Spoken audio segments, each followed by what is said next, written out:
નાણામંત્રી નિર્મલા સીતારમણ દ્વારા લોકસભામાં હોબાળા વચ્ચે બંને કરવેરા બિલ ચર્ચા વિના પસાર, વિપક્ષે વિરોધ વ્યક્ત કર્યો.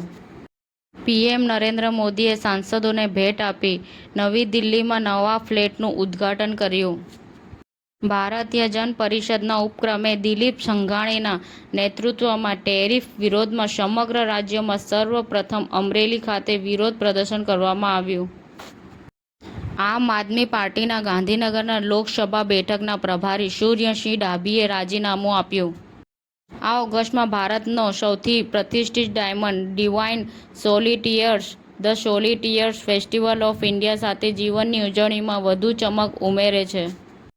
ભારતીય જન પરિષદના ઉપક્રમે દિલીપ સંઘાણીના નેતૃત્વમાં ટેરિફ વિરોધમાં સમગ્ર રાજ્યમાં સર્વપ્રથમ અમરેલી ખાતે વિરોધ પ્રદર્શન કરવામાં આવ્યું.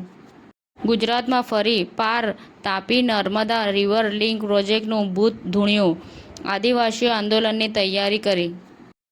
અરવલ્લી જિલ્લામાં હર ઘર તિરંગા અભિયાન, તિરંગા યાત્રા અને મેગા રક્તદાનમાં ઉત્સાહભેર જોડાવવા જિલ્લા કલેક્ટરશ્રીની અપીલ.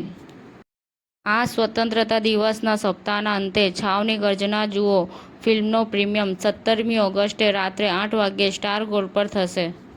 ભિલોડા તાલુકાના નારસોલી એકલિંગજી મંદિરમાં ચાંદીના ગોલ્ડન વર્કવાળા આકર્ષક ઘરેણાં શિવ ભક્તએ અર્પણ કર્યા. સમાચાર ટુડે ન્યૂઝ ચેનલની ટીમ અને જે સત્ય છે તે જ બતાવશે. આપ જોતા રહો સમાચાર ટુડે ન્યૂઝ ચેનલ. ગુજરાતની ધરતીનું ગુજરાતીઓ માટે જ, એટલે કે સમાચાર ટુડે ન્યૂઝ. અમારી સમાચાર ટુડે ન્યૂઝ ચેનલને લાઇક કરો, શેર કરો અને સબસ્ક્રાઇબ કરો અને જોડાયા રહો સમાચાર ટુડે ન્યૂઝ ચેનલ સાથે.